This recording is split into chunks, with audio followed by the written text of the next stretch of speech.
Sounds like a lot of fun and a lot of work.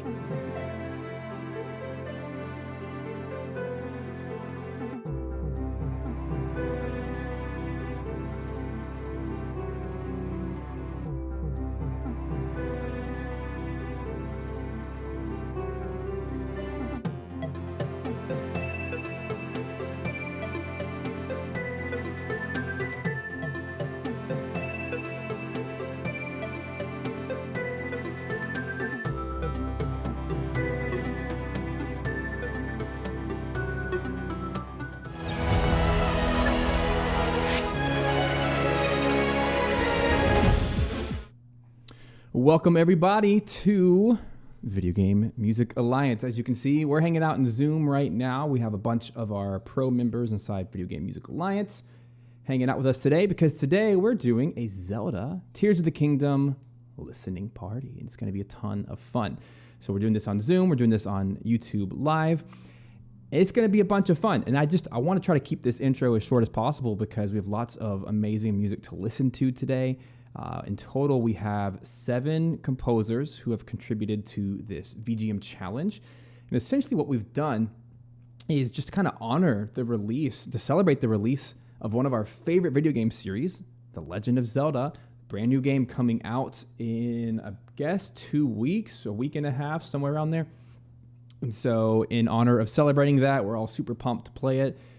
We took a 10-minute gameplay clip from the official Nintendo preview that was a few weeks ago, and as you can kind of see on screen here, and what we're going to do is we had our members who participated in the challenge. We had 2 different tiers, essentially 2 different lanes. So we had our Kickstarter lane, which are more or less beginners, or at least beginners in the sense that they're starting their career specifically in the video game music industry. And what they did is they scored in a favorite style of theirs. They could have been orchestral, electronic, rock, whatever they thought was fitting to the footage. And so we're going to be playing those to the picture. And so you can see even on my Cubase screen today, Harry, Courtney, Paul, those 3 individuals, those are part of our Kickstarter lane. And so their job was to write a track that matches picture.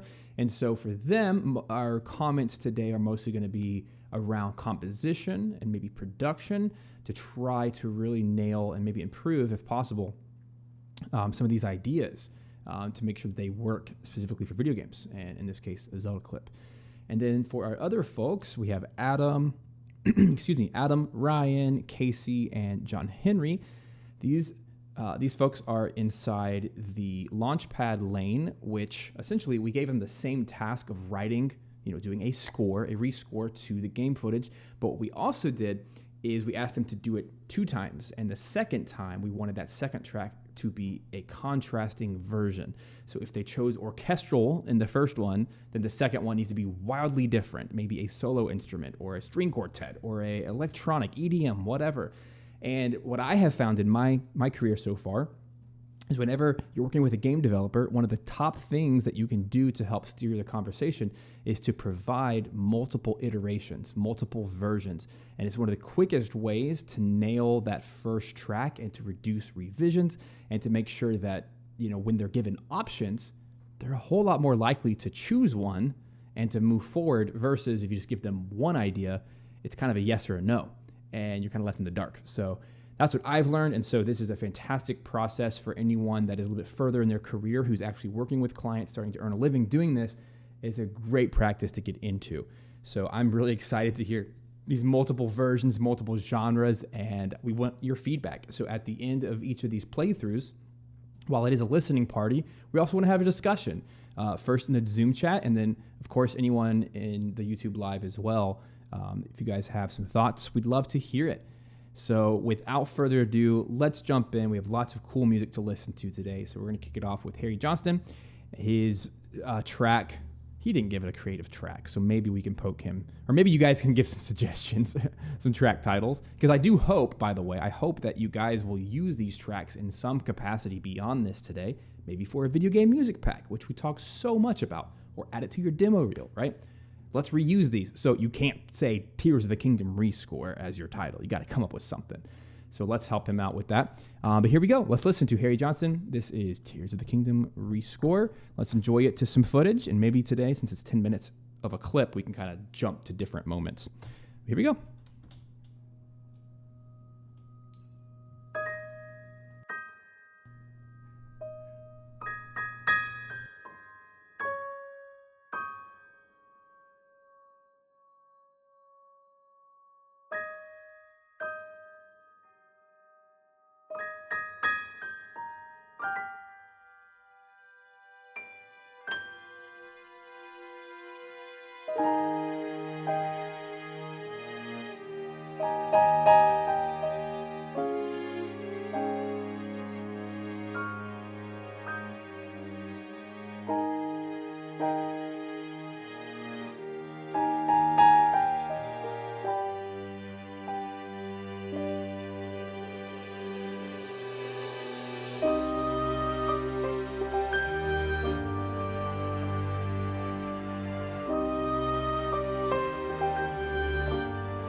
All right, let's get some thoughts, get some feedback from our pro members inside Zoom right now. What do you guys think? What are your initial impressions?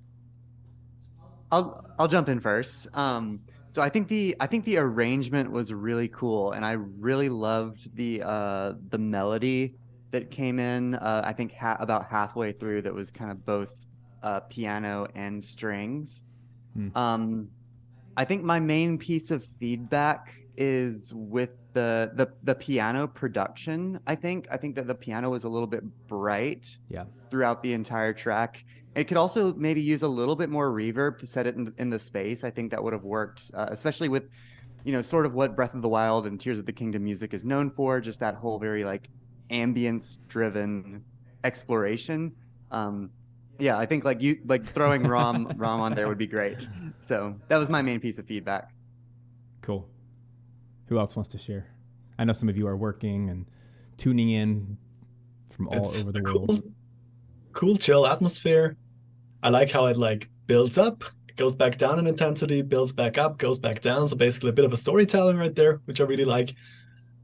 And I think it's pretty funny how strong the drums felt, although they are really small basically when it comes to the sound, because it's so soft, the rest of it with the piano and stuff, that the drums came through really strong, although they sound not as strong.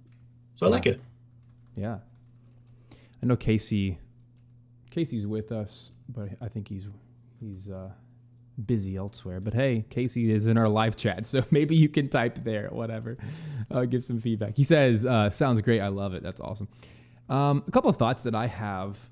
One is composition, and it has to do with the arrangement, and the other is production-wise. And Matt already nailed it with the piano thing. My main concern with a track like this, first of all, let's hit on the good and the positive. I feel like the track, it excels at being dynamic, meaning it starts really quiet. I mean, listen to this. I'm not sure if you noticed. Oh, I have to turn ROM off. Hold on. Already, you can tell it works. It helps so much. But here at the beginning, I was literally bumping this like 5-6 dB just to hear it. Here it is again. Whoops. That's really quiet. So there's a couple things going on here. So the first is So the piano is the piano from a production standpoint is so dry and so bright and so loud that everything else is so quiet. And so it creates this mix problem. So honestly, just a very quick solution would be to take all of the piano and actually drag the velocities of all of the notes down. That way it's using the darker tone of the piano. Because right now I hear that, yeah, da, da, da, da, da, da, da, and it's getting like way too bright. So I would just grab all the velocities and drag them all down 20, 30, 40, somewhere in that range velocity. That way it'd be just darker piano. The other thing you could do is you could throw an EQ onto that piano and you could drag that high end down to where it's just a darker piano anyway. But besides that, I do think adding a chorused reverb such as ROM by Native Instruments. Another choice might be Valhalla Shimmer. Another choice would be B2 by 2C Audio, right? So there's just there's multiple options for you out there, different price ranges. But and then we'll get to the arrangement. But let's just listen for a second. Even if I turn this way down, listen to what a difference it makes just to have one chorused reverb on the whole thing. Oops.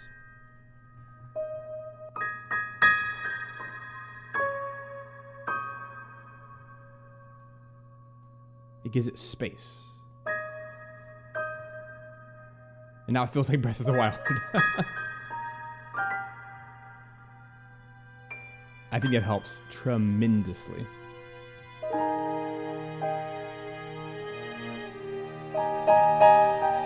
But then what's happening is the piano is so bright compared to the other instruments, which are darker, that you got to just bring it down. Volume alone won't solve it. You need to like tone down the actual frequency, which is why we use an EQ. It's why we might use changing the velocity of those notes. So I think that will help a lot. I love the use of strings, love the use of bells and chimes. I think it really helps set the mood.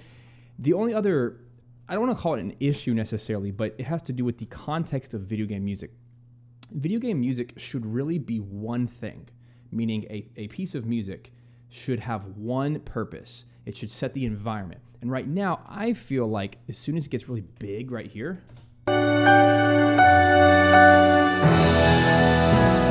to me, let's turn that reverb off.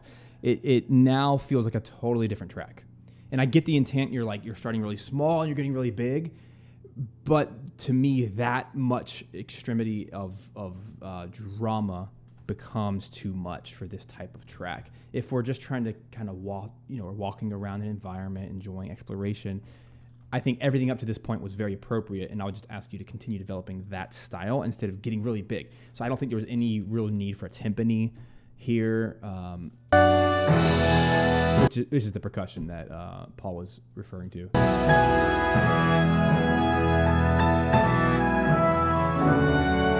I think you could just as easily just remove the timpani and lower the velocities of all the instruments, same notes and everything, and it would still feel right. And sometimes when we start with the reverb, the production, it actually encourages us to write less notes. This feels a little notey to me, like arrangement-wise. There's just too much going on. So I would ask you to actually scale it back, maybe take one or two layers out of there.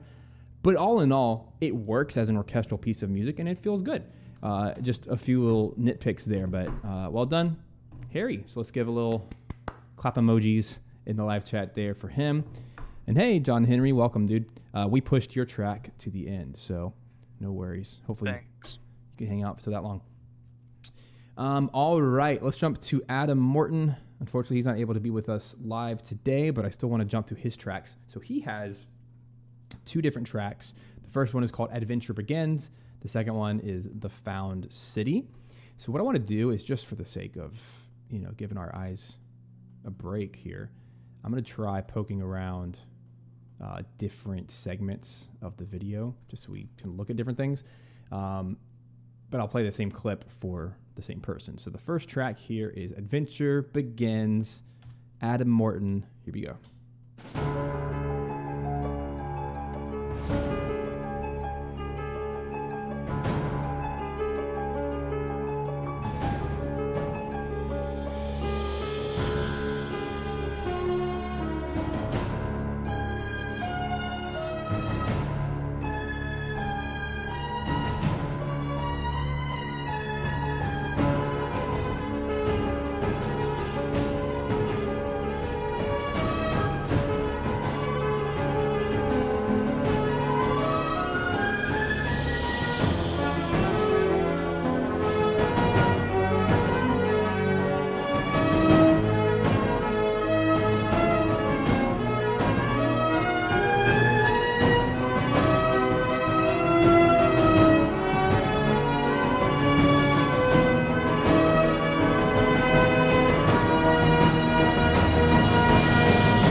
Cool. Let's get some feedback. What do you guys think?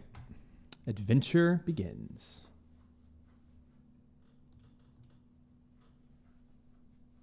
I think if it's in the right setting, that could suit pretty well, especially if it's like a battle theme, in my opinion. But it feels like there's a lot more at stake than what this clip provides. But I do like the entire vibe in general for the right usage. Yeah. Just for kicks, I totally agree with you. I feel like that is very battle centric instead of exploration, and a game developer, I think, would instantly reject that if that was presented for exploration. But I do think that would work for battle. There's a battle clip in here somewhere where Link is fighting, it's like a lizard dude or a moblin something. I think it's right about here. Let's just play it with it just to test it. Where is he? Oh, right there. Okay, so let's just like go to the height of the track right about there and see how it feels, just for a visual.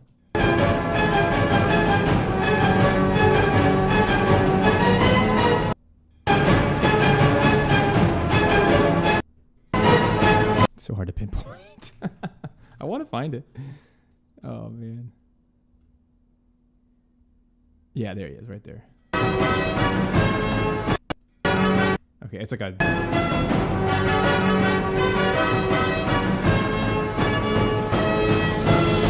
So I could see this as a layer. So Adam, if you're watching this, I hope you are.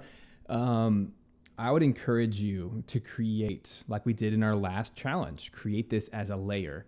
Meaning, right now you have the full orchestra playing. You have a string section, you have percussion, you have brass, just going full force, 10 out of 10 intensity, which works great for a battle moment. So I would encourage you maybe to strip all those layers out and see what's left. If it's like a pad or a piano or a string bed.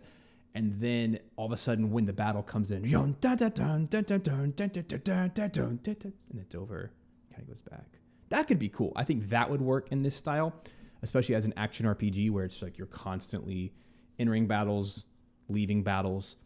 That might be more appropriate. But any other feedback on the composition itself? Now that we've kind of hit on the context piece, what do you guys think? Any other thoughts? Yeah. So going back to the context, this really reminded me of like the sort of music for the most recent trailer. Adam, I don't know if you were taking inspiration from that, but it was a little bit more of like a typical trailer structure instead of a gameplay piece. And I feel like this kind of piece would work really well for that context. And then in terms of the composition, I thought that the arrangement and the rhythmic changes throughout were extremely cool. I would have loved to have a section somewhere where there was a little bit less going on in the melody, because I felt like the melody was kind of like going full the entire time. So I just wanted a little bit, like maybe a short like breathing section in the melodic structure. Yeah, I totally agree with that.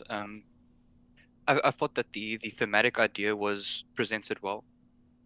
Like as Stephen was replaying it, it was easy to remember. Like, I could immediately recall, okay, that was Adam's track. In many of the parts, I felt it was a little busy at points. Coming back to Matt's reference of breathing a little bit, taking a little bit of a step back to know what the highs are. Yeah. Have a low to know the relevance of the high. But all in all, I agree with Matt. Those are great notes. Well, let's listen to his other track, maybe compare the two. This next one, and I'd love to hear, by the way, for those who wrote two tracks, I'd love to hear which of the two you would have chosen if you were the game developer and you were presented with these two choices for the context. So let's jump to number 2 here by Adam. This is The Found City.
70s fade out. Oh yeah. I didn't see that come. I don't even know how to respond to this one. Someone help me. Well, I think majority of us will agree that this one definitely suits the gameplay better. It's got a similar rhythm to it in terms of pacing. Something that definitely resonated with me was the playfulness. Because it's not a very serious gameplay point.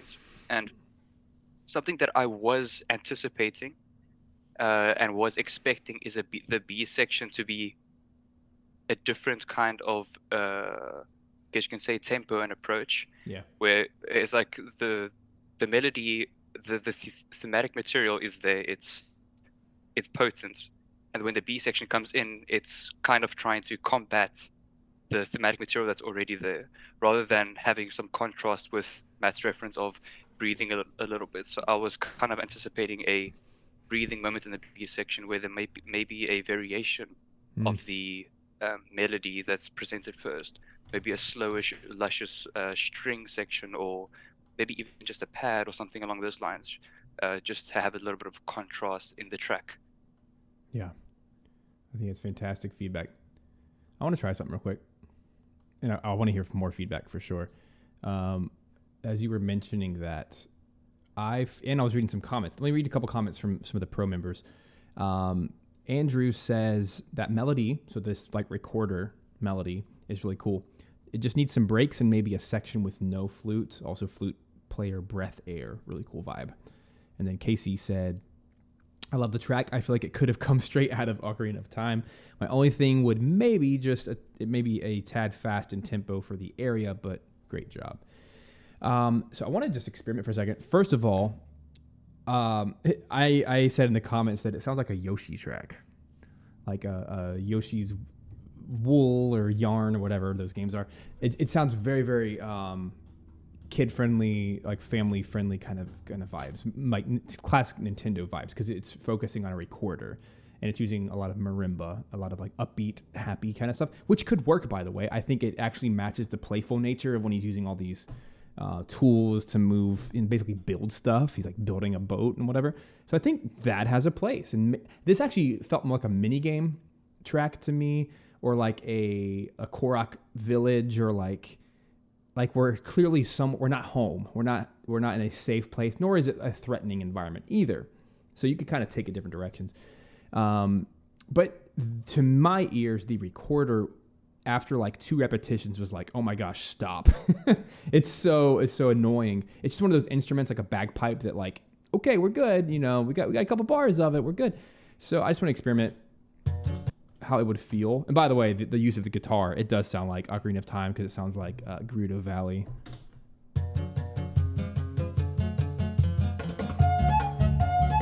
Okay, do you feel like it's already more subdued? So no EQ, with a little bit. It kind of, it takes the bite, the aggression out of the flute. It's like, it's more palatable, in my opinion. So EQ has a very powerful presence.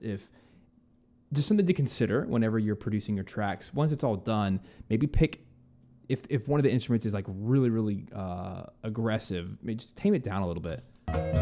Somewhere around the 2K, 3K range.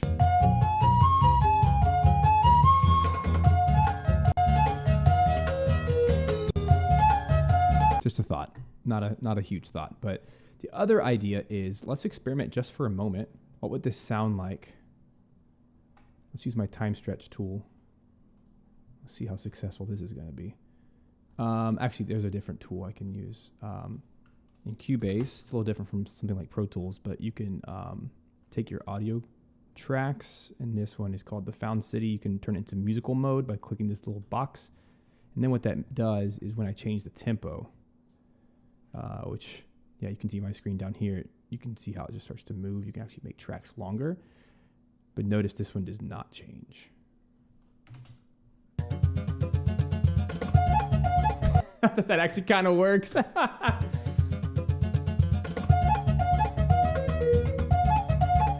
To me, either the track needs to be way faster or way slower. because either it's comical,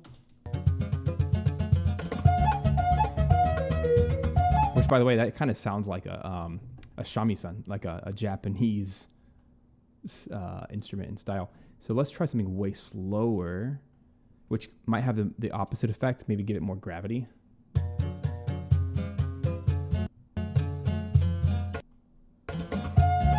Yeah.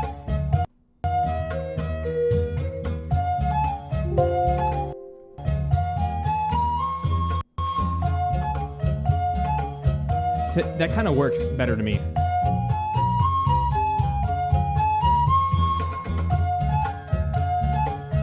Feels more like a walking tempo, andante, if you will, in Italian, and it removes some of the quirkiness.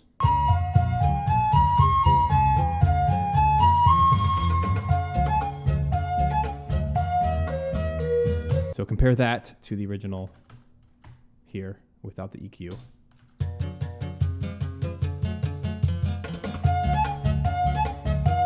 Feels very different.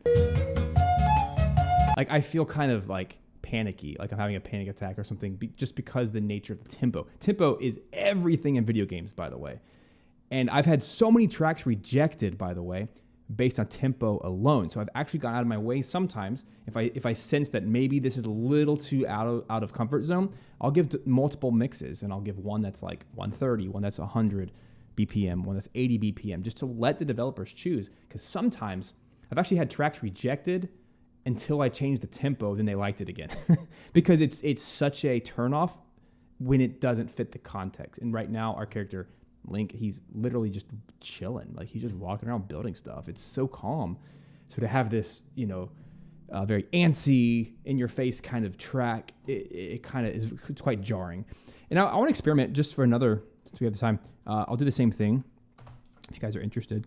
In Adventure Begins, I want to do the same thing. I want to see what happens if we tweak the tempo, if that lessens the intensity a little bit, because that's what we wanted, is to be less intense. Let's just try. Yeah. So it's a 20% decrease. That feels so good now.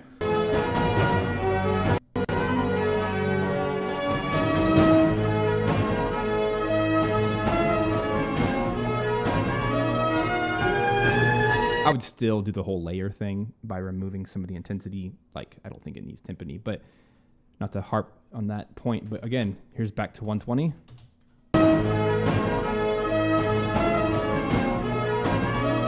It's more battle, right? And then back to 100.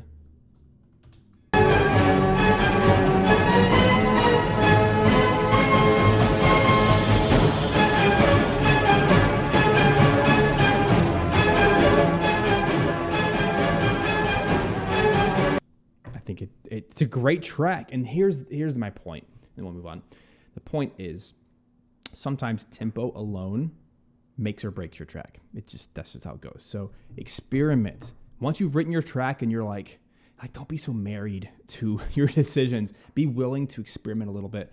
And this is truly the value of sharing your tracks with other composers, especially game composers, because they're going to challenge stuff like that. They're going to say, I like the track, but it doesn't quite fit the context. And sometimes it's just as simple as an EQ, or it's as simple as a reverb, or it's as simple as a tempo change, as we're learning today. So let's move on. Good job, Adam. Oh, and I totally stole the show. So does anybody else want to give me feedback specifically on that second track before we move on? I wanted to give that opportunity. Real quick, going back to your original question of which of the two tracks would fit better. I actually, I think other people have mentioned this as well, but I would say that the second one does. I think the slower tempo works really well, but if we sort of like remove the context of everything that we know about Zelda, if we were seeing this for the first time, I do think that the second track works better with the clips of Link, having just this character like building these like crazy contraptions. I thought that worked really well. Cool. Great feedback. Thanks, Pat. I mean, most of the stuff has already been said anyways now. With the playfulness, the minigame vibe, I really like what the tempo changes did to both tracks, actually. Because the slow version, I really like the first track in the slow version as well, because that's such a different feel. I think both of them have an interesting kind of playful vibe, a completely different one. First one is more like a bit of a Kingdom Hearts vibe to me. And one thing that Adam might should be careful about, it seemed, at least to me on my headphones here now, that the flute seemed to distort a little bit. So everything seems to be quite loud, and the flutes seem to be like on top of everything, but in a way distorting. So making it sound even harsher than it already did, which the EQ fixed a little bit. And in the first track, I feel like a bit of the low end seemed Yeah. could have been more there. I feel like that would be a good thing to take a look at. Yeah, I had to turn down both tracks about 4 dB just to not peak.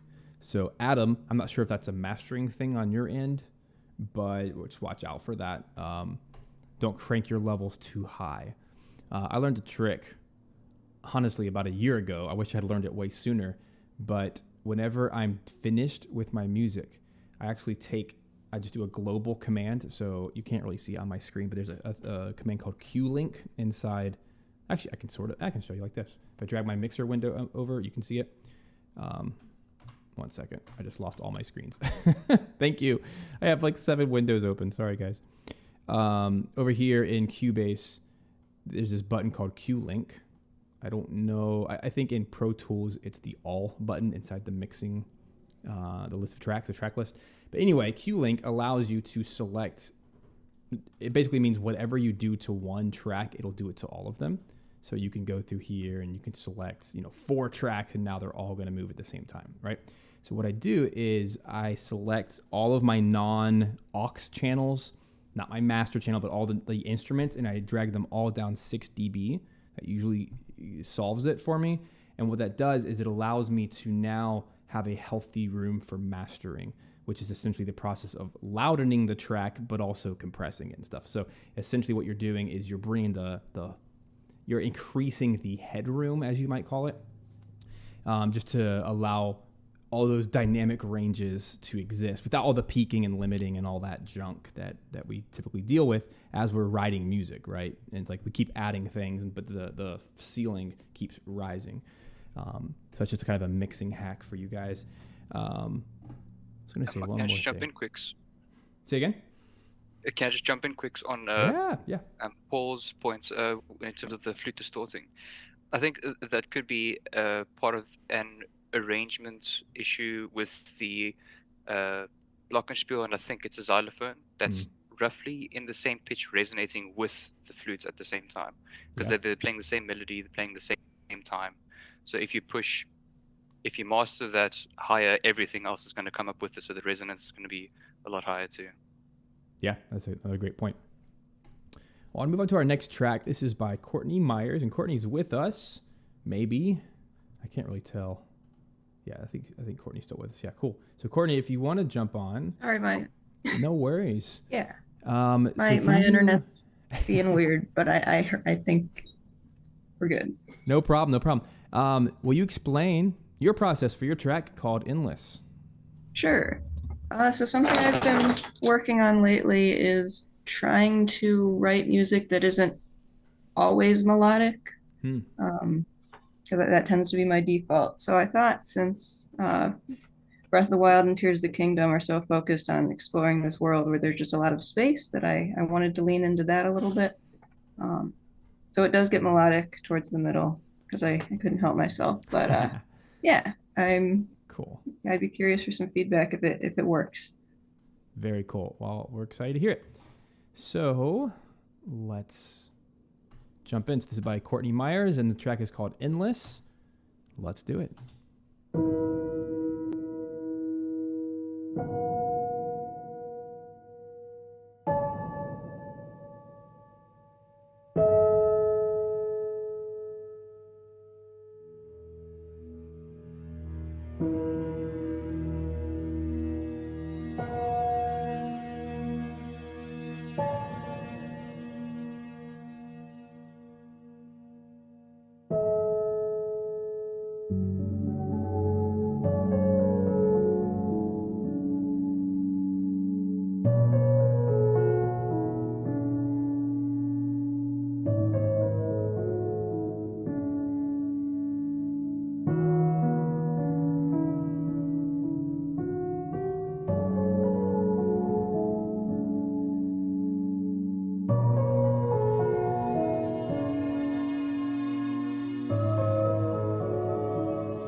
Sorry, I broke it. Give it a second. Ugh. I think I tried loading a contact instrument and it's auto-saving at the same time. So just give it a sec. Well, since I broke it and we're still on Zoom, sorry, Courtney, we'll play the last 5 seconds later. Who wants to give some feedback? I'll hit up straight away. That was I enjoyed that. From a compositional perspective, in terms of context, I think this works really well. It's very mellow. The cello coming in, the little nuances from in the stereo field really subconsciously opens up the perspective for me, fitting with the image of the gameplay. In the mixing perspective, the piano was I don't know if it's my gaming headphones, at least on my mixing headphones.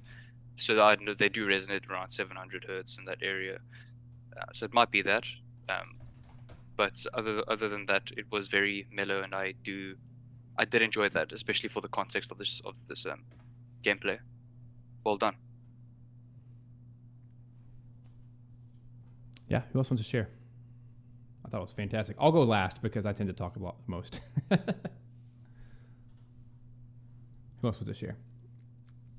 Yeah, I think I have pretty similar thoughts. I thought this was extremely fitting for the scene, and I think you really did a great job of accomplishing your goal of creating something that was engaging the entire way through, while not like having a specific melodic focus. And really, the only thing feedback-wise that I heard was pretty similar to what John Henry was mentioning about the mixing of the piano, and that could just be from us hearing it over Zoom as well, but I do think there was a little bit of like low mid-range buildup that was happening in the piano part, but that could just be from over the internet. But yeah, it sounded great.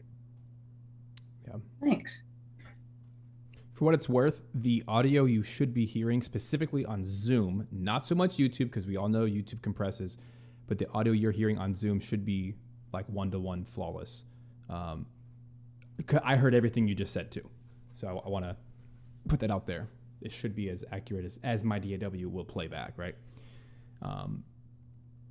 Let's see. Let's jump into here. So Courtney, great job. I love this track. I think it's gorgeous, and I think in the live chat people are just saying how awesome it is. Lots of beautiful feedback there. I was like emotionally struck by your strings. I've never heard whatever sample that was. I've never heard that. And that's very rare to say when it comes to string libraries. So I'd love if you could share with us. Can you share with us what string libraries or synth, whatever that was, and what piano libraries? Yeah, so the strings was just a labs free like string swell that I put some reverb and compression on. Cool. And then the piano is a Sony Vox. I think it's 88 is the plugin, and there's an instrument in there called Warp Piano.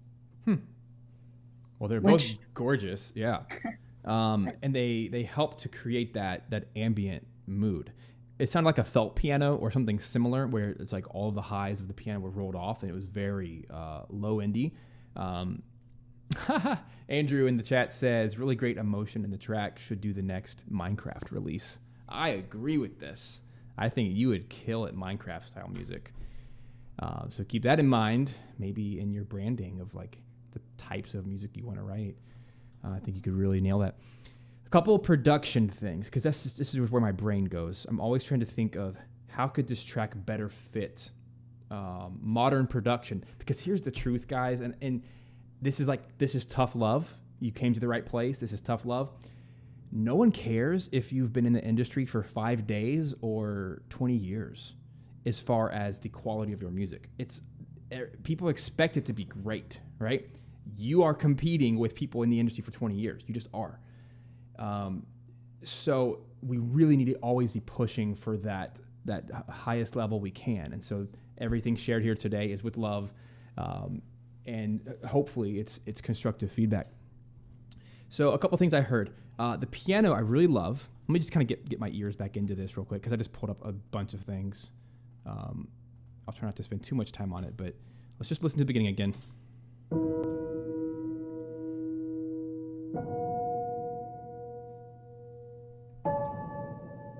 So cool piano. I have the exact same note as I do to Harry.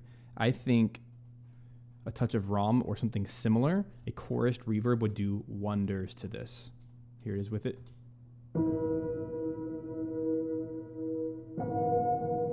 It puts it somewhere.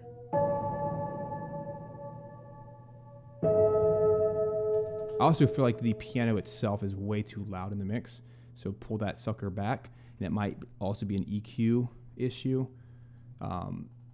Here's what it sounds like. I'm gonna roll it off a ton. Hear the difference. Already love it. It's like controlled.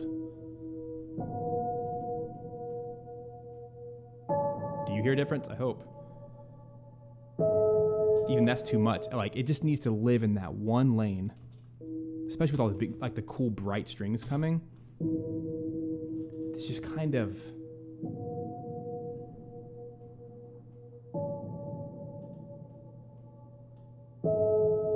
somewhere in that range. Then, of course, as other instruments come in. That's still cool, though.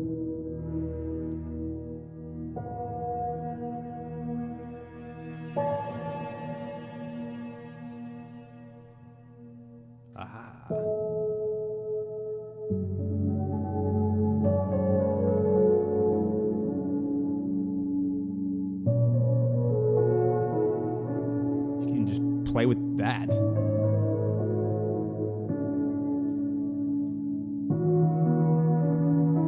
Since you already got like the lo-fi warble going on, especially with a reverb like that, you can see how already the composition itself is stellar. Now we just need to work on the production level to really make it interesting, because whenever you write simple music, simple meaning less notes, less chord changes, just less happening, you really got to lean into the production, because the production is what keeps us interested the whole time. So even just LFOs, which you could do with synths, right? Which is just like a constantly changing frequency range. Or in this case, just kind of take an EQ and play with it. That'd be one idea. Certainly other ideas as well, but I think reverb is a big need here to keeping it ambient. The other thing I want to suggest, because there are so many pauses, which is great for this style, by the way, I think it would be really cool. Make sure my MIDI controller's on. I pulled up Gravity by Heaviosity.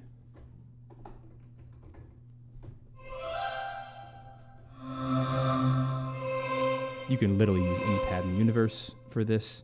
That's why I just kind of grabbed the first thing I thought of. But the idea is to roll off the highs, just to have some presence of a high note. Something as simple as this. It's just kind of hovering. And I don't want to get too fancy, but even something, since you're already using like a warbly lo-fi sound,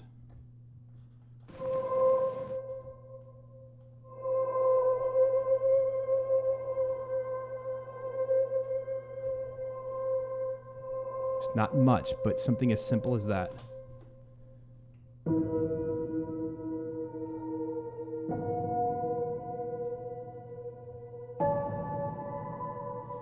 What I'm getting at is there's so many pauses that even just having a simple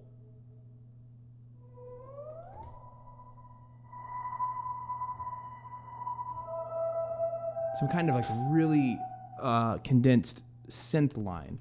It could be a string, it can keep it organic, but the idea is to have some sort of accents.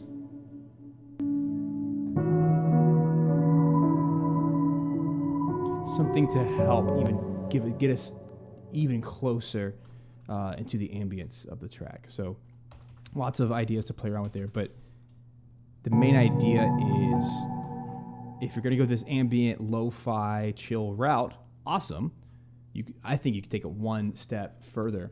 And the final idea for today is, since we've already played around with tempo change for everybody else, I think this could also use to be slightly slower. So here's 20% slower. Feel how much different this is. I'll put that EQ back on.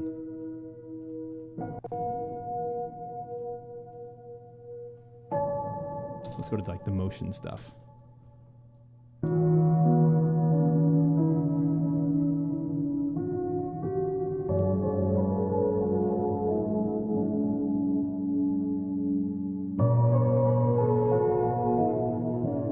To me, that's more chill.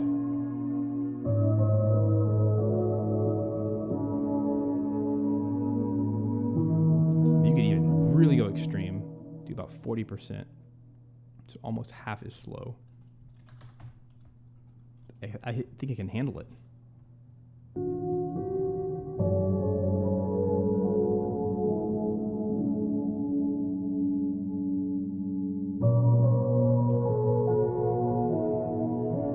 That's so cool to me. That's very Minecraft. Like it becomes almost I don't use the word meta, but like otherworldly, just kind of like it's there. It truly becomes background music at that point because it's just kind of like floating in and out, and you feel like you're in this world.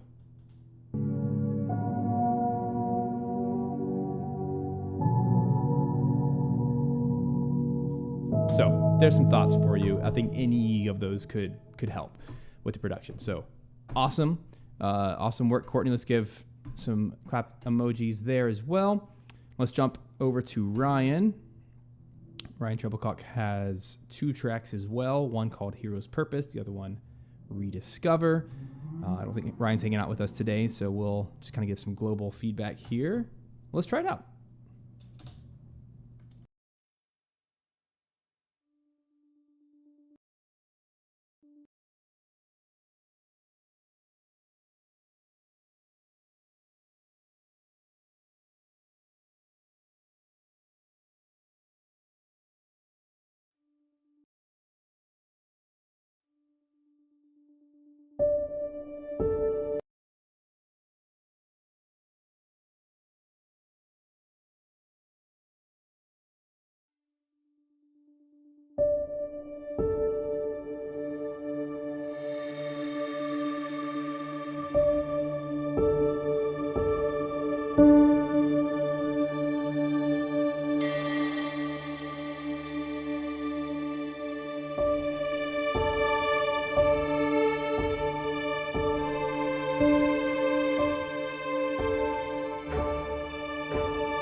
I want to test the loop.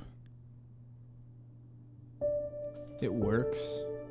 That's my first feedback before we get to others.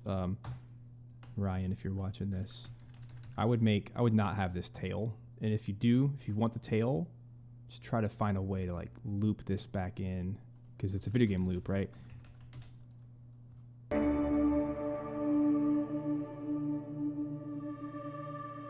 Yeah. There it is. Otherwise, it's just like way too much space between kind of back to the main theme. But anyway, let's hear some thoughts, guys. Cool track. I enjoyed that. I like that there's a bit of contrast. I would like, so Stephen, you've mentioned before that video game tracks like from a 5 to a 7 and then back to a 5. Yeah. This felt like a little bit more than that range, kind of like a 4 to a 7 or 5 to an 8.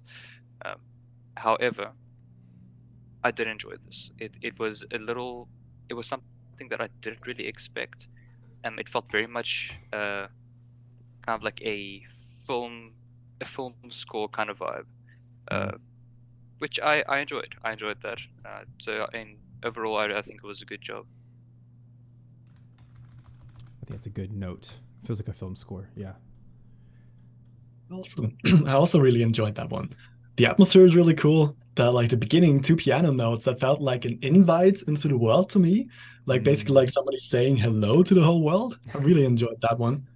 And with the cymbal coming in between, I really like that as well with the big reverb tail. Also, the low reverb percussion is something I always like, which I think was well done here. And yeah, it feels like a grand adventure. So basically, that would be my way of saying feels like a film score. So I agree. I like it. Cool track. I really liked the kind of what you guys have said. I really liked the sound choice and the instrumentation throughout. I think my main critique was mix wise. I felt that there was a lot going on in the presence range. So especially as more elements were coming in later in the track, I was having a little bit of trouble figuring out exactly which part I should be focusing on, like what if there was one specific instrument that should be the focus for that section. And I feel like that could easily be tamed with some EQ ducking in like the 2 to 5K range, just like where that real brightness is. Especially if you're thinking about game sound effects that would be going on top of this. I felt that especially during the big parts, it was a little bit bright there. I completely agree with you. So I just put that into the EQ. Let's just hear it. I'll turn off the imager and we'll talk about that in a second. But let me go to one of the louder moments. And by the way, Ryan, this is a very, very common issue for composers of all shapes and sizes. I'll just kind of say this globally. Everyone, stop delivering super loud tracks that are peaking and like compressed. So this one I had to turn down about to -7 dB just to like not be blasted in the face. And it's one of those things. It's like we all have this inclination that if our music is louder, it's better. And that is like a human condition, by the way. We all gravitate towards loud music equals better. And it's not the case. So you can give perception of loudness through good arrangement, good mixing, etc. But we just gotta be careful. And I think to John Henry's point earlier, there is a dynamic contrast here that's slightly larger than what we'd expect in video game music, and that I think that would turn a game developer off.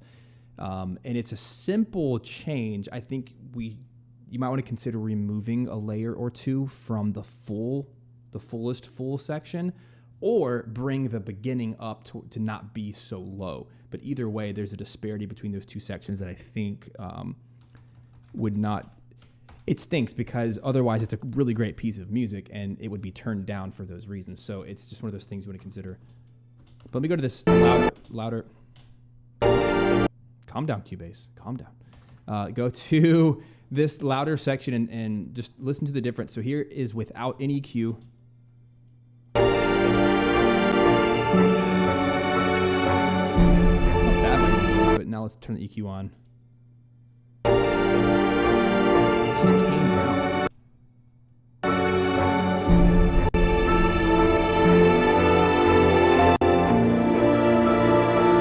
It's crazy how effective a little bit of EQ can do, because what it's doing is it's taking out the intensity of that one moment. And that you could be way more extreme, right? We could go here and like Matt may have even been referring to like a notch EQ like that.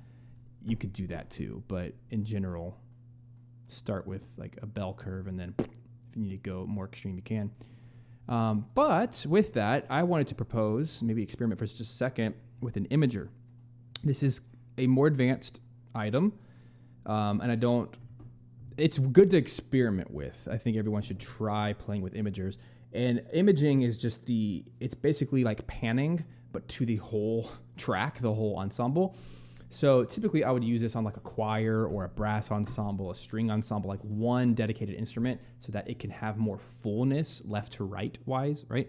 So if we're talking an XYZ axis, a 3D sound, then this is essentially doing that Y axis. I guess it's the Z axis because we're going frontward and backwards, right? We're pushing the sound out, and you can see it in the image, right? So if this is 0, a straight line, and this is crazy town, somewhere in the middle, right? So at 100% in this Waves S1 imager, 100%, I'll just type it in. 1.0 is right there. That's kind of a normal sound that we expect from our speakers, etc. I would experiment with maybe 1.3, which is 30% widened. Here it is. Here it is. Here's that loud moment without it first. Right now in my ears, I'm hearing pretty even 45 degrees, right? Kind of hear brass over here, strings over here, right? I kind of have this nice even mix, but I think what's happening is it's getting really muddy. And so this is one technique of many that you could try to widen the sound to not be so muddy. So here it is with it on. Again, I'll play them just so we can hear the comparison. Here's without.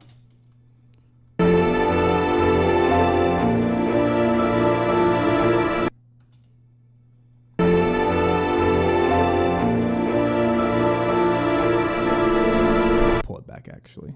That was too wide.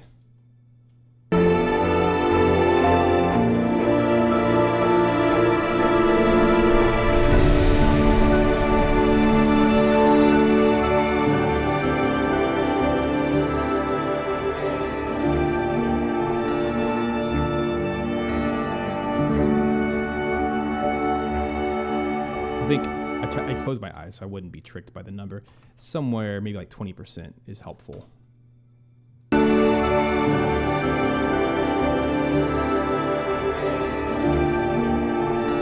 essentially I would do that, maybe not on the whole track, the whole mix, but probably on any of the louder elements like brass, any of the ensemble elements. That way the piano, if it's not touched by this, the piano would feel more central because now everything else is slightly wider. So it's just one of those things you could play around with to make the mix a little bit more even, a bit more dynamic. But otherwise, I think it's a great track. I'm curious to hear how this compares to your other one. So that's Hero's Purpose. Let's listen to Rediscover and go from there.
All right. What do you guys think?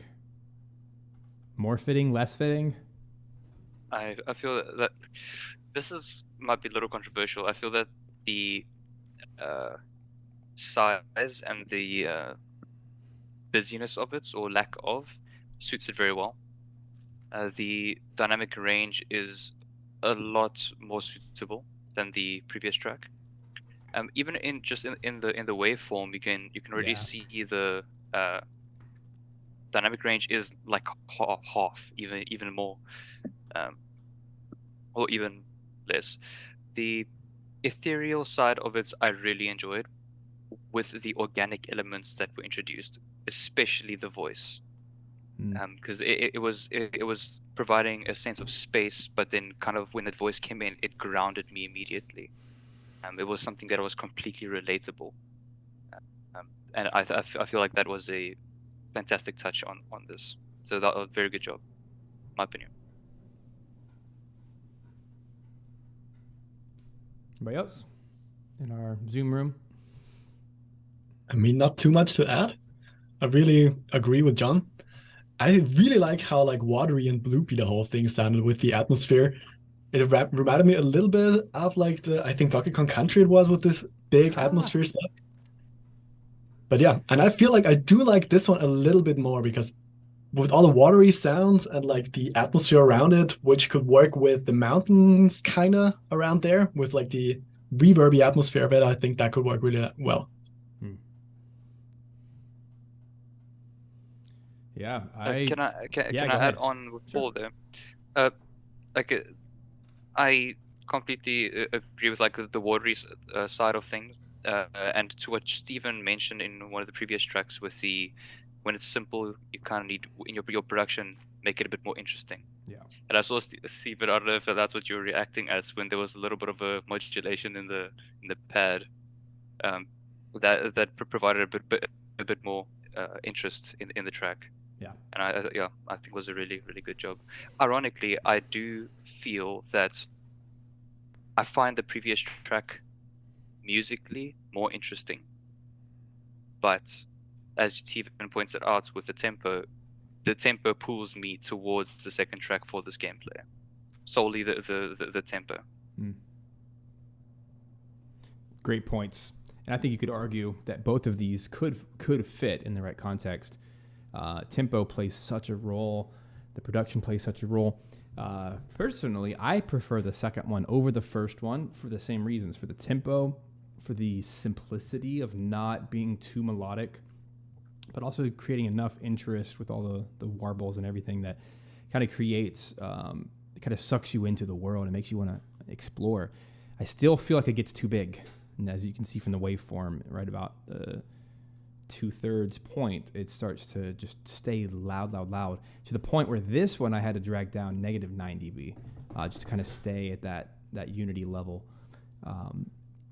So to me, what that it just tells me that it's slightly too dramatic in its dynamics, and I would request the same thing as I did for the first track, which is figure out where do you want this track to live in its intensity.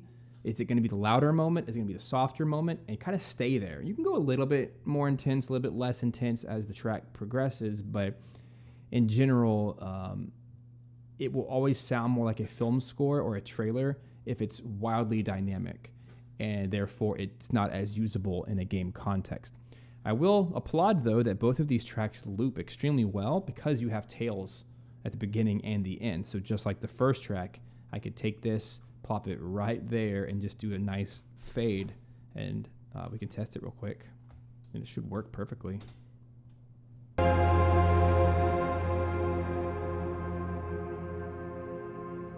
It's actually too extreme. Let me do a closer.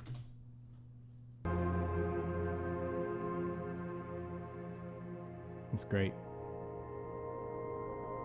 And to me, it feels more like Breath of the Wild in particular because of the Guardians. I don't know all the lore and stuff of the new game, but I just know in the first game, you had these Guardians that all this history, this ancient technology, and it kind of had all these reversed piano sounds and a lot of electronics. So that kind of, to me, just feels a bit better. And there's so much action on screen. There's so many sound effects on screen that we're not really hearing that I feel like the more space you can make, the more effective it is for this environment anyway. But two very cool tracks, very different, so good job. Let's give claps to Ryan. Good job. And let's move on. We have Paul Winter. He's obviously with us today. So Paul, your track is called Plains of Namida. So let's hear your process. What prompted you with this one? Hello again.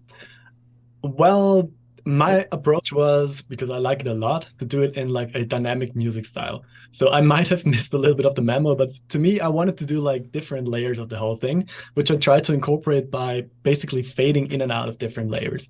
First one is a bit more chill, and a little bit, I tried to also score in like the sky area a little bit with a different kind of vibe and score. And then two more intensity levels on top of that, two more battle tracks. So the last one is definitely too extreme for the chill version, but I thought I wanted to build it up a bit more. And I actually hit like, there's this little thing where the enemy hits his shield. This is basically where in my mind I timed one of those changes in. And yeah, I didn't really know anything about the new Zeldas. I think the last one I played was Twilight Princess. So the only thing I knew was this, okay, it's got a piano atmosphere. So I tried to go off of that. And yeah, let's see how that goes. And I might also be a little bit guilty of the loud thing, but I'm used to mastering metal stuff, so let's see. This is true. I'm trying to grab If I can do this quick enough. I think I grabbed the wrong video because like that's a very short video. The one I sent you guys was 10 minutes long. So, and I specifically wanted to put the footage of what you were mentioning, which is the sky area. But that would require me to find my Zelda video. Should have done this earlier. So I'm a little bummed. If I can find it fast enough. You? I know, how dare me? How dare I? I had it earlier. That really stinks. So what I'll do is this. Let's play it with what we do have. And while it's playing, I will search for the file and maybe we can watch it again with some sky area. But anyway, this is Paul's track, Plains of Navidad. Looking forward to it.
Cool.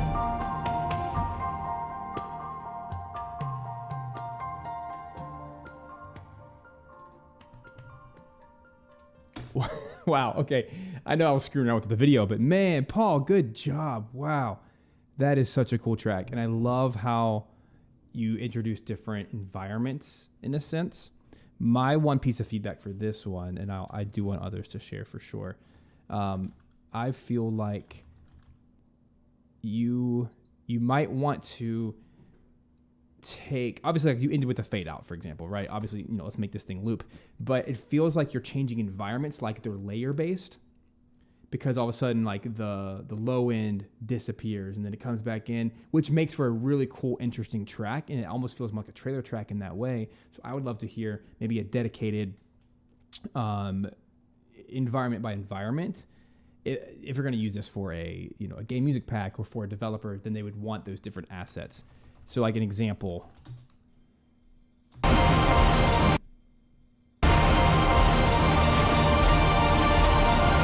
cool. And then all of a sudden when all that energy is gone, like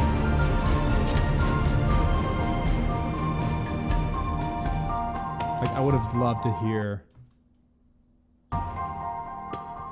like the way I present this to a game developer would be, here's the piano track and here's the big percussion track, like stems essentially, because I think that would be received not just well, but extremely well, because they're like, oh wow, this works all together as one track and I can play around with the environment. And specifically, it just so happened that when I put the video on, he's riding a horse, right? And it's like this big epic moment, and all of a sudden it faded perfectly as he was climbing the mountain. All that the low frequencies disappeared, and all of a sudden it was just the piano. So that's exactly how it would work in the real game. So kudos to you for creating a piece of music that does all that. But anyway, on to others. What else would you guys like to share? I'm very impressed. Just a quick word. First of all, thank you. Second of all, I do have all of these layers separated. So I made sure all of them loop. There's like 16 bar loop or something. Nice, and then I actually tried to hit the 2-minute mark because otherwise it would have been like 5.5 minutes, and I actually hit the 2 minutes exactly. Perfect. Wow, good job. I'm glad to hear that. You're a seasoned pro, so I'm not surprised. I really enjoyed this track. The instant vibe when it hit the or came to the epic section, I immediately thought of How to Train Your Dragon. Like if they were like first flight kind of situation. And as Steven said, with the looking up at the Sky Islands, it suited it very well. So in terms of color, texture, the instrument palette, I think it suited it 100%. My critique would be the well, if you have it in layers, then there's no real critique. But for this case, it needs a specific timing for it to work, if that makes sense. Like the coincidental way that the video was lined up. If we went to a part of the clip where Link is busy building the raft, that's not necessarily going to be working as well. Yeah. But then again, the layer system. Yeah. So very good job, Paul. I want to play this real quick, specifically at that moment, because I feel like this is going to fit so well.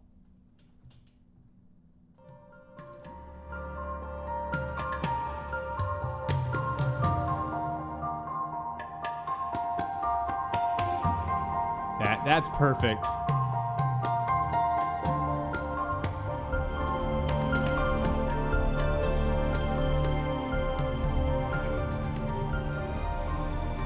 Because it's so environmental, which is kind of what we're getting at. But yes, context is everything. If this was used, as John Henry said, if this was used in like the building, that wouldn't feel as right, unless maybe the environment is he's building all that stuff, but he's in like a tomb, or he's surrounded by, as we do see in some of the footage, like these old abandoned like temples, right? I'm thinking more like this section of the video, way down here, where there's all this scenery that could actually work. And that's the cool thing, is there's so many right answers. There's so many ways to do this. But who else wants to share before we move on to Casey? Any other feedback for Paul's track besides great job? I'm a big fan of interesting percussion patterns. So I think that the percussion that you chose throughout that track, that really got me through the entire thing. I thought it was really well done. I honestly don't have anything that, especially if you've already built the layers from them, I don't think I have anything that I would suggest to change. Thought it was awesome. Thank you so much. That's nice to hear. Yeah, I'll also add inside of our Zoom chat, Andrew says the piano arp is solid. And Courtney says, love the energy. Really good stuff.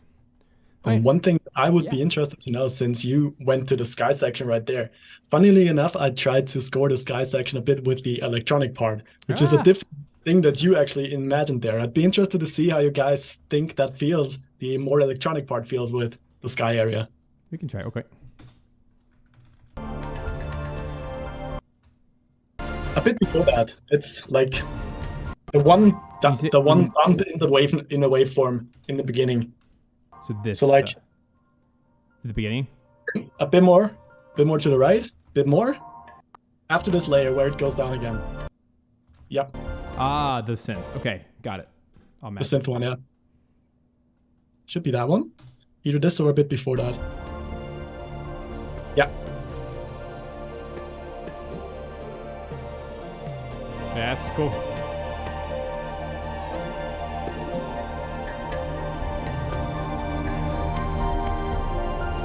Yeah, Paul. I don't remember. Stop, Cubase. Stop. Sometimes it just like keeps playing. Cubase has a mind of its own. Paul, do you already have any video game music packs out? Not yet. I hope this one is gonna be one of my first ones. Yes. I had a few ones prepared, but I think something with the release. Okay.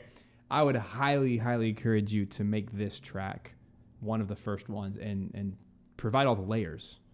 Provide a full version, provide a mix with no perk. Like that alone could almost be its own pack.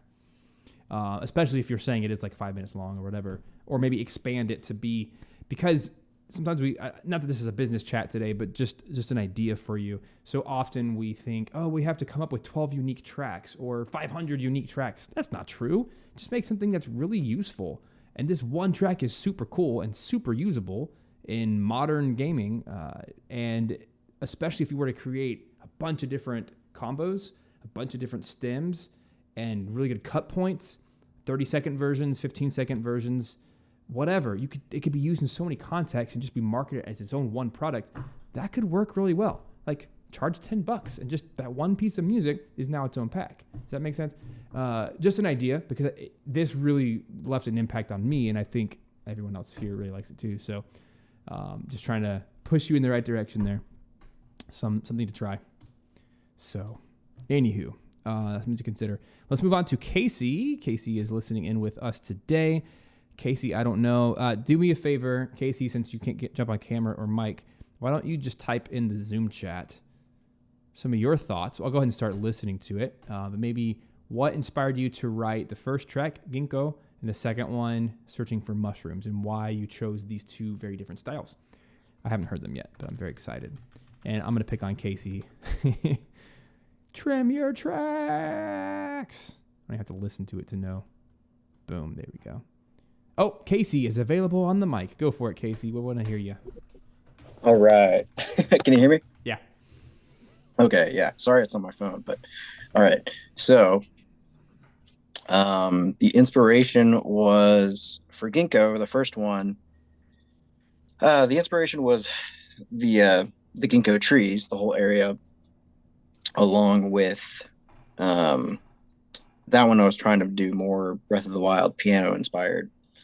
So doing that kind of with this like very spiritual Japanese side of things. The soundtrack from one of my favorite shows, Mushishi, was kind of inspired here as well. And then for the second one, was also probably too Japanese, but much more upbeat and more of like a festival sort of thing I was going for. Trying to be different, but still kind of within the same style. But I don't know. Okay. Well, we're super excited to hear it and give some feedback. So here we go. The first one is Ginkgo. And I tried to match it up with some footage of trees. If that'll help. Nice. Here we go.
Awesome work on this one. Something I wanted to just suggest from a production standpoint is I feel like this whole track, beautifully, by the way, is really hovering in the mid-range, which, by the way, is kind of what video game music is supposed to do because of the sound effects and the sound design of the world. Think of wind, right, blowing in the background with enemy sounds and everything. That takes up a lot of the high frequency range and the low. So there's not a lot of room in the low end. But something I really was craving here in the middle of the track was just something as simple as...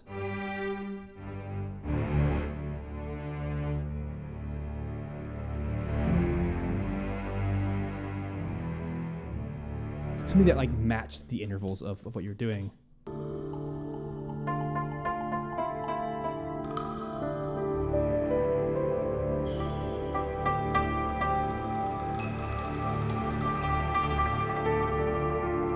Because you're talking about trees, for example. We're seeing a lot of trees. I want something weighty and earthy.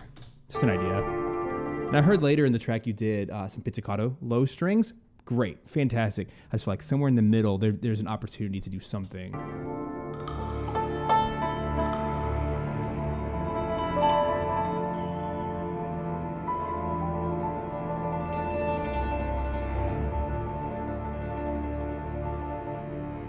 Just a composition idea. But enough about me. What do you guys think? I like to share what I'm thinking, just in case it's helpful. I do like the vibe of this track. It's very, very chilled. It suits the aesthetic. I like the Japanese side of it. Yeah. The cultural aspect. It's organic. Whilst not being organic, I don't know if that makes any sense. Probably doesn't. But it feels grounded, yet I guess you can say outer worldly at the same time. I really, really enjoyed this track. Good job. Yeah, I have to agree. I really like this one as well. The piano atmosphere in the beginning again, which apparently is very Zelda. I really liked the, I don't know, koto, shamisen, depending on what instrument that was, or the native instruments one, I don't know. And I'm a sucker for these Japanese percussions coming in. I've always loved the sound of that, and that works really well. I mean, I've seen in chat a few people that also said that this low thing, that they didn't even miss it that much. I also didn't really feel like I missed the low end much, because that had such a wide vibe of the whole thing. I really liked that. And also, especially with the dynamics with this plucked koto kind of thing, I really liked how that came in and out again. So the whole track was so dynamic in and of itself. And later then you did like this plucked low string thing that was a bit surprising on top with the flute. Really enjoyed that one as well. It gave me a little bit of Fable vibes, which is a big compliment for me because I adore the soundtrack of Fable. It's so different. I love it. So only good things to say about this one. Really well done. Yeah, good job, Casey. Let's jump to the second track for comparison. And you already mentioned some of your process for that. This one's more like a festival, you said. I don't know where else. I don't know where else to jump in the video, so we'll just do the same spot. Here we go. This is called "Searching for Mushrooms" by Casey Strange.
Another 70s fade out. Wow, you guys must have swapped notes.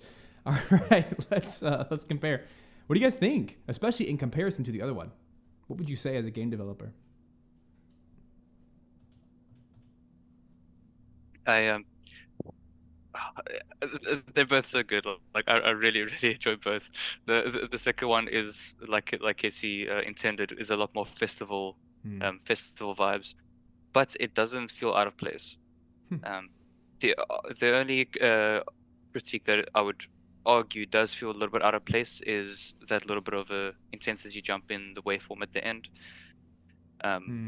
But then again, I feel it could work in the right setting. I feel maybe that the not necessarily the drum, but the strings that have that high end that kind of like depict intensity might be a little too much for the context of what the track could be used for. However, the energy, it feels right, although it's completely different to Casey's first track. It still feels right. So I feel the sound palette for both of these tracks were really well decided. Good job.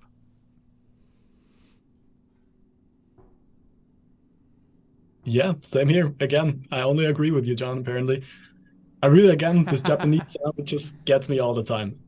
I just like the way you use the more Japanese sounding scales that my music theory knowledge can't tell you yet. I think the first one fits the vibe a bit better, but the second one just makes me want to dance. So I would probably prefer to listen to the second one because it's so much fun, and having it in the background for like 2 hours would not annoy me at all, especially with some festival mini game tracks, mini game stuff going on. That would be perfect for that. But yeah, I feel like the first one, of course, fits better with the whole atmosphere thing. I want to try something. I love this track as well. To me, it felt slightly too fast. I want to hear specifically this. Instead of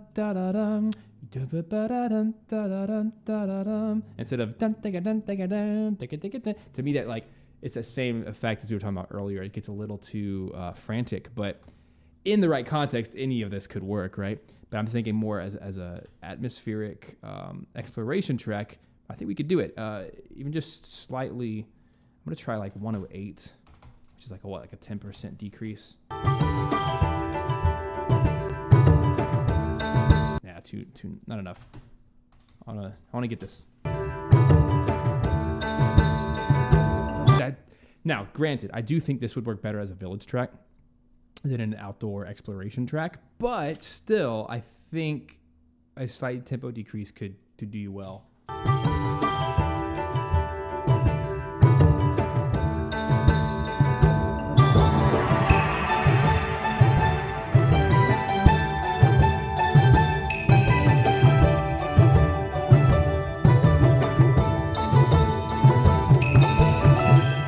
I love that. I just do. Let me hear the slower parts.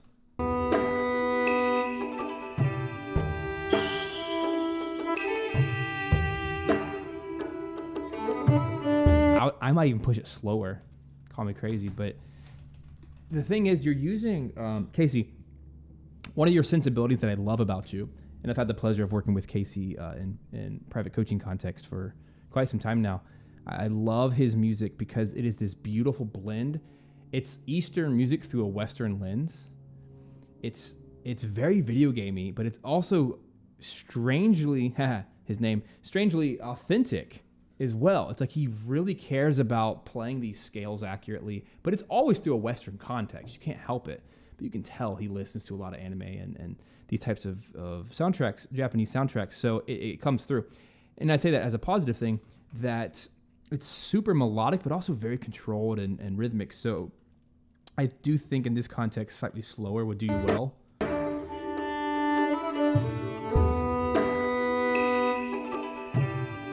That feels really good to me, and that's 84 BPM. Because what I was getting at with that whole commentary was that because you're writing in an authentic Japanese style, you're using great rhythms with the taiko drums. It's a very Eastern rhythm, right? But what happens is when it's too fast, it becomes a little overwhelming, and just by slowing it down a little bit, it becomes a little more walking pace.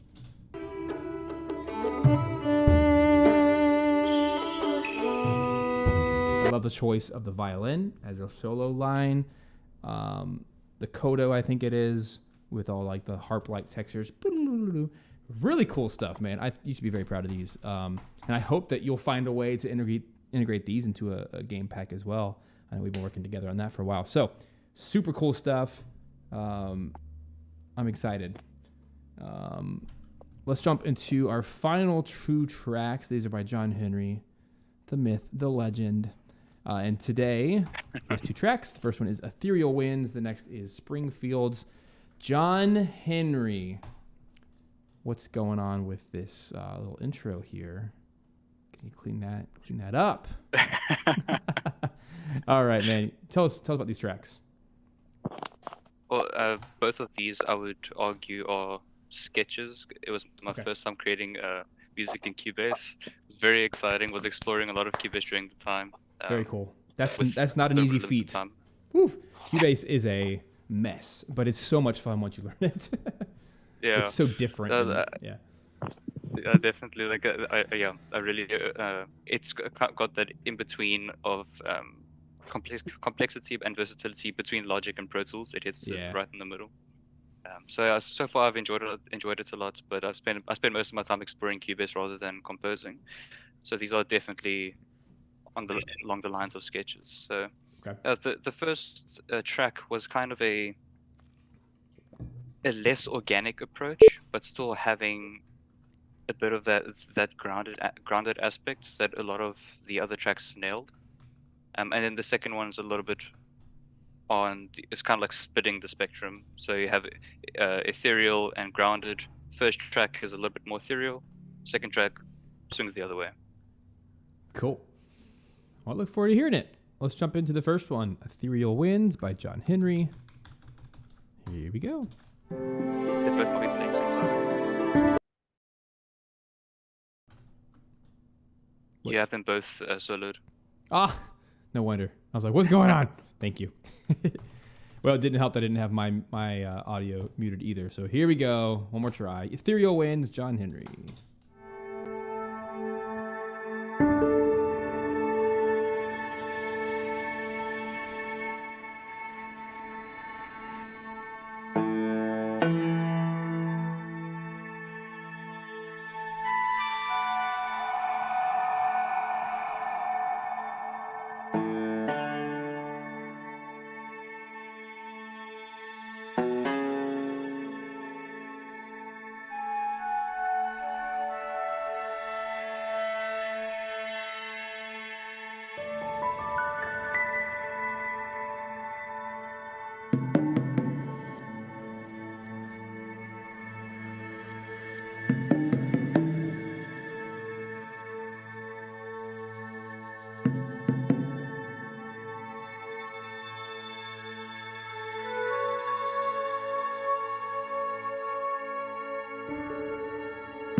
All right. What do you guys think? Especially as a music producer, I love this. There's so much ear candy going on there. Starts off with like this shimmery, sparkly reverb, which I tend to overuse totally because I love it so much. Then the reverse stuff coming in, which gives it this like otherworldly kind of feeling. Then again, the koto or whatever that was, this like it gave it a bit of a like western, like this country western kind of sound, which I think was kind of funny, but fit in a way especially because it like bounced the way it did. Sounded like basically it sounded so real. I like that one. Then the interplays of the different elements you had there, kind of this call and answer thing you got going, really enjoyed that one. And chimes, percussion, really cool as well. when this high flute first came in, that had such a Lord of the Rings vibe to me in like the best possible way with like the Shire, I think. I love these kind of flutes as well. And at the end, another one of these little flute bits coming in. So cool. Great track, dude. Yeah, I thought this was great as exploration music. I really loved how the pad sound developed over the entirety of the piece. And kind of like Paul was mentioning, I love the call and response aspect to the arrangement as well. I did want the drums to be a little bit like more weird. I don't know if that was like if that could be accomplished through, putting them more in the space. They did feel a little bit upfront compared to everything else in the mix. So there might be something cool sound design wise that you could do there to give them sort of a different vibe. But that was the only piece that stuck out to me because I thought the rest like created this amazing lush atmosphere that I thought was really great. I'll chime in. So John Henry, I can tell that you are a very strong producer, and like mixing, the arrangement, all of those aspects are very strong, and you have a very clear idea in all of this. Sketch or not, this is fantastic. So I'm going to be super nitpicky here because I have to be, otherwise I have nothing to say. But just something I noticed that, if this is a 9 out of 10, let's get to 10 out of 10. Something that it didn't necessarily bother me, but it was like, oh, missed opportunity. And it's when I hear this end, for example,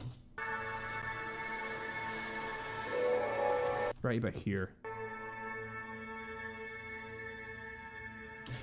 I don't know what it is about this being a triad, right? Like a C chord. I don't know. Marie, help. Is it Marie or Drew who has in our YouTube live? They have perfect pitch. They're like, that's an A.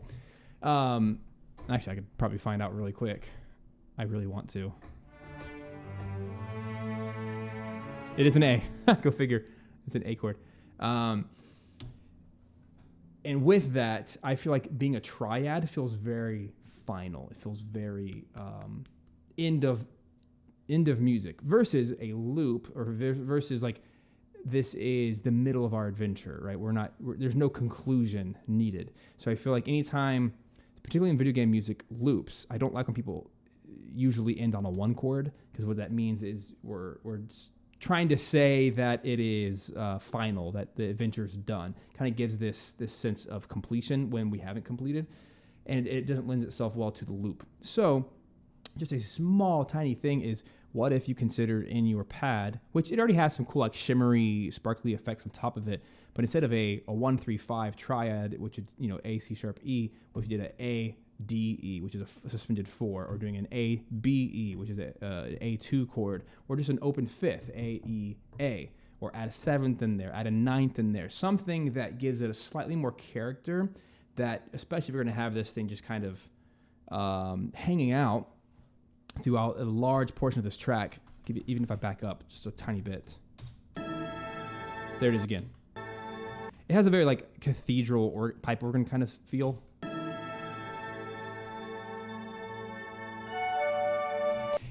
And I just feel like so much of this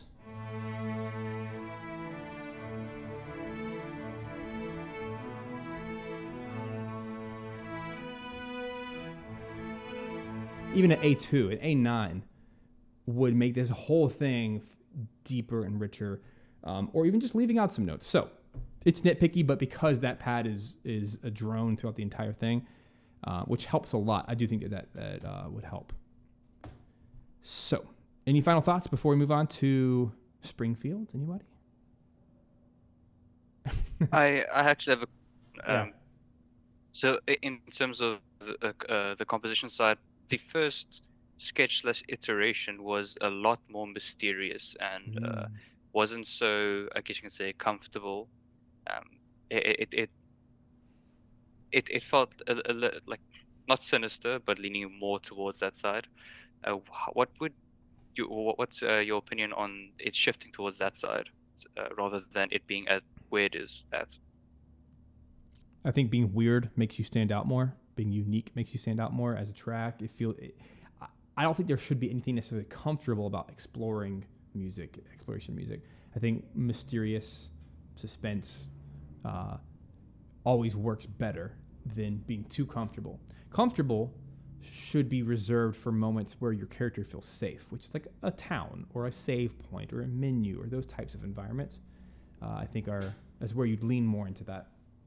So I would love to hear that other iteration just to compare. It's the arrangements and everything's the same. It's just the scale change. That's I kind of just shifted everything so it's in a major scale rather than it being in an undefined scale. Yeah, you might even want to explore something like the Dorian mode or the pentatonic scale.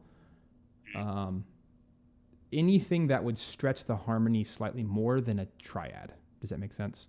Because a triad is the ultimate safety in musical terms. It will always make you feel comfortable. And when you compare that to what's happening on screen with like battles and exploration, these big giant sculptures, whatever, there's a disconnect. And so that's where I would push you to explore a little bit more harmonically beyond that. Yeah. Otherwise, I think the cool sound choices are very interesting. And you did a great job with the arrangement for sure. Let's jump into our final track. This is Springfields, also by John Henry. Let's compare and let's see what everybody thinks. Here we go.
Sorry, before we give feedback, I want to try one thing. Maybe some of you were thinking it, because you all did the head nod. That tells me.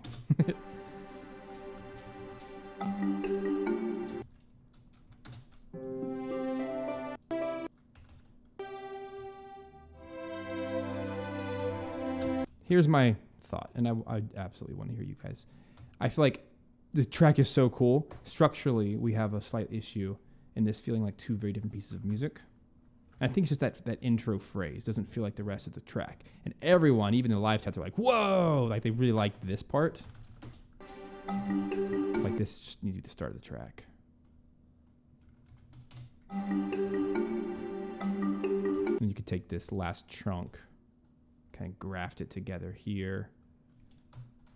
And that could form your loop point right about there. So, I know this looks ugly, but take all that arrangement, make this the loop point right about there. Now, briefly show you what I'm talking about. So here's how I would envision the track. So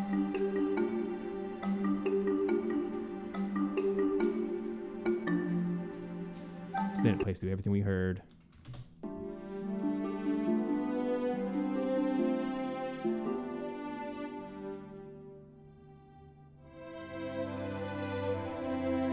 Now it's like an interlude.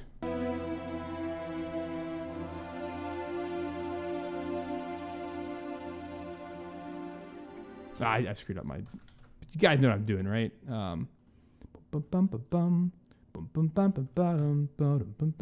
Just right there. Just jump right back in because it's a really cool theme. Right about there.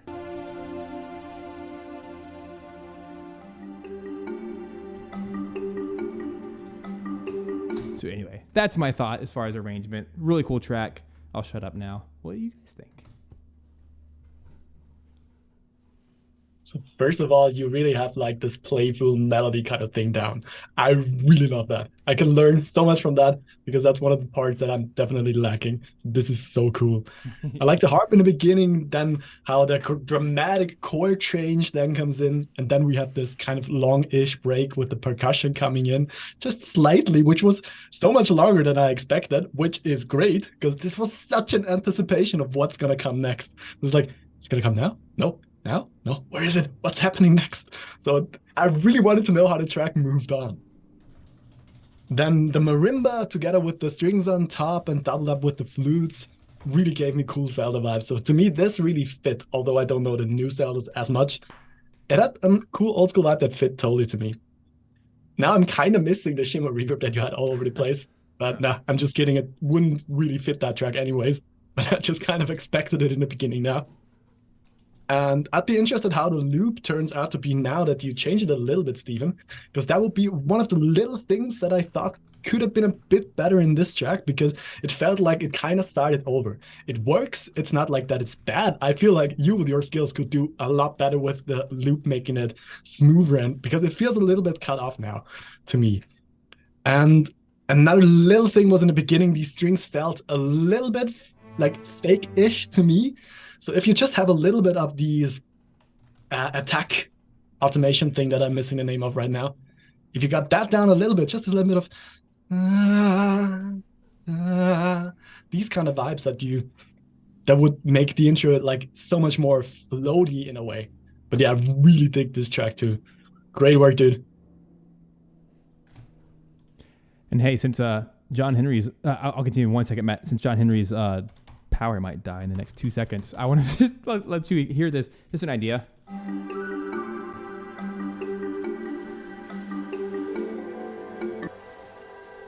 So what I was trying to do is take this woodwind-esque vibe and I transposed it to the key of G, which is what you're in,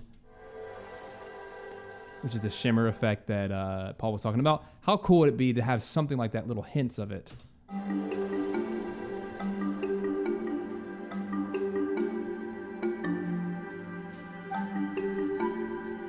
It works. Anyway, back to you, Matt.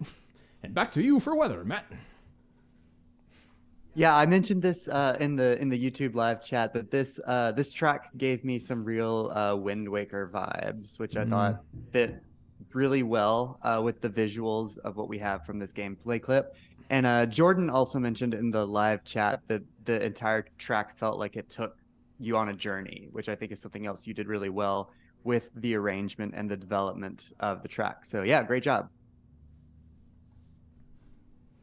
Thanks, guys. I really appreciate the feedback. Yeah, I do appreciate it. Yeah. Well, folks, we are right on time at the end of our session. So thanks for everybody for participating in this. I hope you had fun. And obviously, you know, any suggestions made today are certainly just opinions and you don't have to take them. But I hope everyone had fun doing the challenge. And I think some takeaways from today would be play with tempo, play with EQs, play with arrangement. Don't get too married to an arrangement, like the order of things. Don't get too married to the instrument choices, and just, you know, play around. Get feedback from other people. It's always super helpful just to get some extra opinions, and you don't have to take them. But it can certainly open your mind to other things. And as you can kind of see today, I did this rescore about a month ago, and mine is so different than every one of these. And it just kind of proves the point that every composer is an artist. Like, we all have our own way of doing things. And I think it's so interesting that there's so many right answers. And it's always very inspiring. So lots of fun. Well, guys, thank you so much for being a part of this today. Just a little housekeeping item from here, since today is Thursday, our normal time. Set your calendars for next week. We actually have 2 streams again. Next week on Tuesday, I'm actually going to be doing a live stream where I'm doing another trailer track, and I'm going to be focusing on a new sample library from Orchestral Tools called the Peterus Vasc Strings. Really cool, intimate, small ensemble strings, which is my favorite sound in the world for strings, and I can't wait to play around with that. And then on Thursday, we're going to be having a live stream by Adam Morton, who is actually one of our dudes right here, who one of our members that he did 2 of these tracks today. He's going to be doing a live stream. He's going to be doing another Zelda stream, which is super fun because that's actually the day before the launch of Tears of the Kingdom. So let's all go support him. If you are inside our email list, if you're one of our members inside VGMA, or if you're one of our members inside of our free Discord, which everyone is welcome to come join, you'll get a direct link to that on Adam's YouTube channel. But come support. And Adam, he has a unique gifting. His spin is he likes to do shows that really focus on the integration side, the middleware side.